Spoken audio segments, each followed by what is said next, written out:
Hello everyone, कैसे हैं आप लोग। आई होप कि आप सभी लोग ठीक होंगे। मैं हूं अभिषेक और आप देखना शुरू कर चुके हैं स्टडी विद अभिषेक। तो आज बहुत ही अच्छा दिन था क्योंकि आज इंडियन नेवी ने एसएसआर के लिए एडमिट कार्ड भी रिलीज करा और इंडियन एयरफोर्स की तरफ से जो अपडेट आई वो तो मतलब अलग ही लेवल की अपडेट है। उसी के ऊपर हम बात करेंगे। बेसिकली इंफॉर्मेशन ये है कि इंडियन एयरफोर्स लेकर के आ गई है आप सभी लोगों के लिए न्यू रिक्रूटमेंट की डिटेल्स, यानी जो नेक्स्ट बैच होगी इंडियन एयरफोर्स की वो क्या होगी, कैसे होगी, उसके लिए एग्जामिनेशन कब होगी, उसका फेज 2 कब होगा, उसका फाइनल मेडिकल कब होगा और उसकी ज्वाइनिंग कब होगी। ये सारी चीजें आपको आने वाले टाइम में पता लगने वाली हैं। ऑनलाइन एप्लीकेशन इसके लिए बहुत जल्दी शुरू होने वाली है। सबसे पहले तो हम बात करेंगे इसके बारे में, कंप्लीट इंफॉर्मेशन क्या है उसके ऊपर, उसके बाद कौन से लोग एलिजिबल हैं वो भी, और लास्ट में डेट ऑफ बर्थ किन लोगों का होगा, किस तरीके से होगा वो भी मैं बताऊंगा इस वीडियो में। स्टार्ट करते हैं। स्टार्ट करने से पहले बोलूंगा कि अगर आप इंडियन एयरफोर्स के एस्पिरेंट हैं और आप इन फ्यूचर तैयारी करना चाहते हैं इंडियन एयरफोर्स की, तो आप इस चैनल को सब्सक्राइब करके बेल आइकन प्रेस कर दो। फ्यूचर में आपको बहुत कुछ मिलने वाला है। यहाँ पे अपडेट्स तो मिलेंगे ही, साथ ही साथ आपको उसके साथ में जो एक्स्ट्रा मिलेगी वो होगी कंटेंट और वो होगी क्लासेस। तो इसलिए आपको सब्सक्राइब कर लेना चाहिए। और टेलीग्राम पर अगर ज्वाइन करना चाहते हो तो डिस्क्रिप्शन में लिंक है टेलीग्राम चैनल, टेलीग्राम ग्रुप का। ठीक है, चलिए सबसे पहले बात करते हैं इसके बारे में कि अनाउंसमेंट क्या है। तो आप यहाँ पे देखोगे अनाउंसमेंट का सेक्शन ऐड हो गया है और इस पे अगर हम क्लिक करते हैं तो यहाँ आपको देखो क्या देखने मिल जाता है।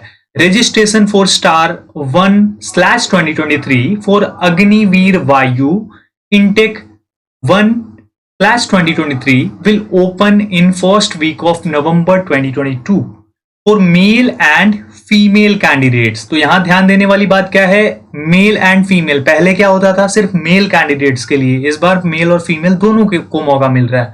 And online examination will be conducted in mid January 2023, यानी कि आपका जो ऑनलाइन एग्जामिनेशन होगी वो होगी मिड जनवरी 2023 में, 2023 में। For updates you may follow our web portal. Web portal आपको पता है इनका वेब पोर्टल, अगर नहीं पता है तो बता देता हूं, https://agnipatvayu.cdac.in। आप यहां आ सकते हो इसके द्वारा। ठीक है, अब आगे बात करते हैं कि क्या है यहाँ पे। ये तो आपको पता लग गया कि किस तरीके से होने वाला है। सबसे पहले हम इसके बारे में बात करें थोड़ा सा, तो रजिस्ट्रेशन आपकी जो स्टार्ट होगी इसके लिए वो फर्स्ट वीक ऑफ नवंबर 2022 में होगी। मेल फीमेल दोनों अप्लाई कर सकते हैं और ये ऑनलाइन एग्जामिनेशन होगी, यानी सभी को एडमिट कार्ड दिए जाएंगे। लेकिन सभी लोग कौन होंगे, जो इलिजिबल होंगे। अब आप लोग सोच रहे होंगे इलिजिबिलिटी क्राइटेरिया भी बताता हूं। सबसे पहले तो ये जान लो, मिड जनवरी 2023 में इसके लिए एग्जामिनेशन होगी, यानी कि अभी आपके पास लगभग 2.5 महीने की टाइमिंग है, 2.5-3 महीने की टाइमिंग है अभी से अगर आप स्टार्ट कर देते हो तो। और ये जनवरी मिड मतलब 15 के बाद, 15 से लेकर 25 जनवरी के बीच में आपकी एग्जामिनेशन हो जाएगी और इस तरीके से चीजें होने वाली है इस बार भी। ठीक है, अच्छा अब बात करते हैं इसके एलिजिबिलिटी क्राइटेरिया के ऊपर कि क्या होगा। आगे भी बात करेंगे फेज 2 कब होगी और ज्वाइनिंग कब होगी, उन सब के ऊपर। अब आगे बात करते हैं यहाँ पे एलिजिबिलिटी क्राइटेरिया। यहाँ देखो एलिजिबिलिटी क्राइटेरिया ये प्रीवियस वाला है, लेकिन इसके अकॉर्डिंग ही मैं आपको समझाऊंगा। यहाँ पे अगर आप देखते हो तो ये एज लिमिट थी 29 दिसंबर 1999 से 29 जून 2005। ये थी प्रीवियस वैकेंसी में, जिसमें आपको पता होगा 2 साल की एज रिलैक्सेशन दी गई थी और वो हो गई थी, पहले तो 17.5 साल से 21 साल ही थी, लेकिन उसे 2 साल और इंक्रीज करा गया था, जो कि हो गई थी 17.5 साल से लेकर 23 साल तक।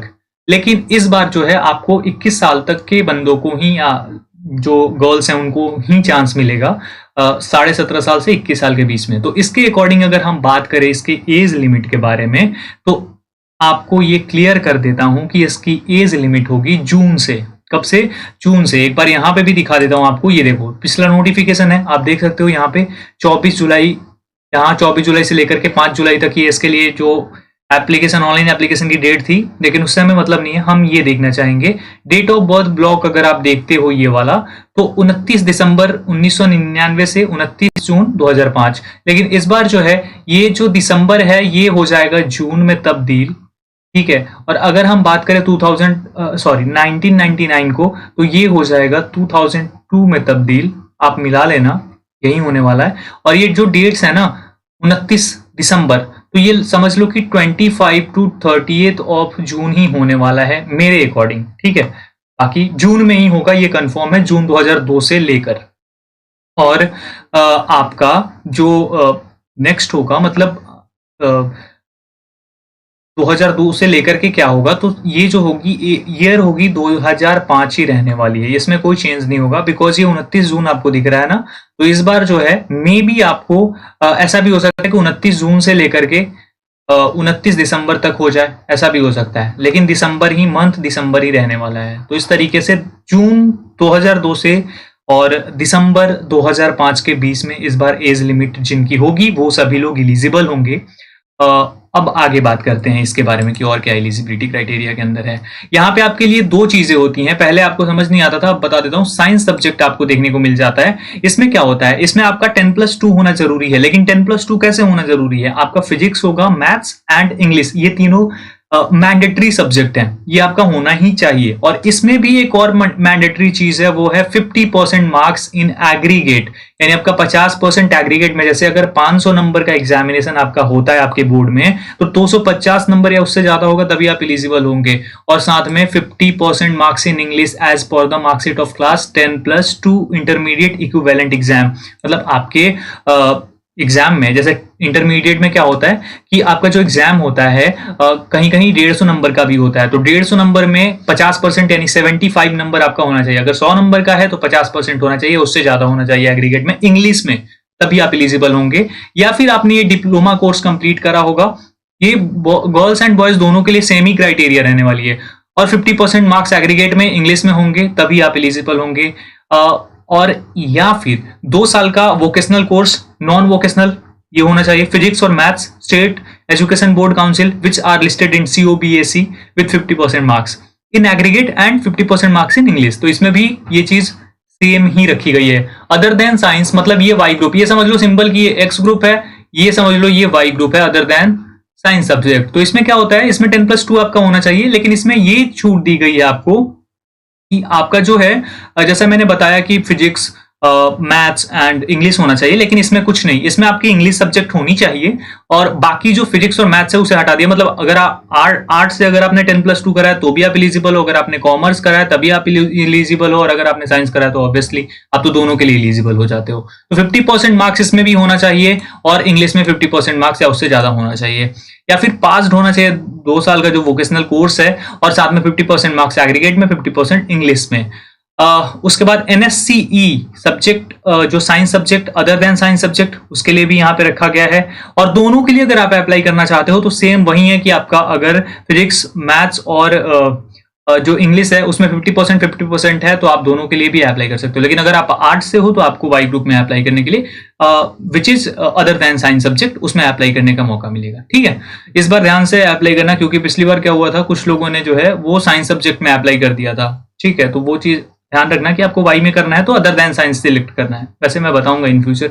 बाकी फिजिकल क्या होती है, हाइट 152.5 सेंटीमीटर महिलाओं के लिए तो चेंज होगी इसमें कुछ ना कुछ जरूर, और बाकी सब चीजें तो आपको पता ही है। तो इस तरीके से ये होने वाला है, और इस तरीके से सारी चीजें इसके अंदर होती हैं। ठीक है, अब अगर मैं कुछ मिस नहीं कर रहा हूं, मैंने आई थिंक सारा कुछ आपको समझा दिया है इसके अंदर, इस वीडियो के अंदर, तो आप तैयार हो जाओ। ये आपको बहुत ही जल्दी अपॉर्चुनिटी मिलने वाली है, बहुत ही जल्दी, बोले तो आपको नवंबर के फर्स्ट वीक में मिलने लग जाएगी, मतलब आप अप्लाई करने लग जाओगे। यानी कि आप समझ लो दिवाली तक आपने अप्लाई करके सारा कुछ कंप्लीट कर लिया होगा।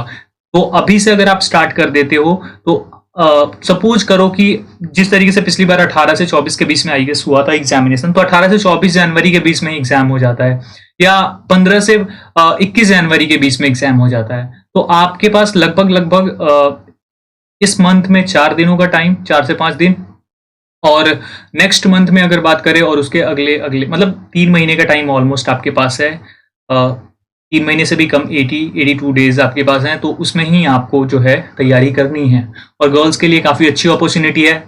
खास बात यह है कि आपको चांस मिल रहा है एग्जाम देने का, ऑनलाइन एग्जाम देने का, और मे बी इस बार नेवी में भी मिले, लेकिन आप एयरफोर्स के लिए जरूर अप्लाई कर देना। 250 रुपीज़ आपको पे करना होगा, जो कि एप्लीकेशन फी होगी, ये आपको देना ही पड़ेगा। बाकी जो भी चीज़ें होंगी वो इन फ्यूचर आप लोगों के साथ शेयर करेंगे। वीडियो अच्छी लगी हो लाइक कर देना, शेयर कर देना, एंड चैनल पे नए हो तो ऑफकोर्स सब्सक्राइब कर लेना, ताकि आपको इन फ्यूचर भी अपडेट्स मिलती रहें।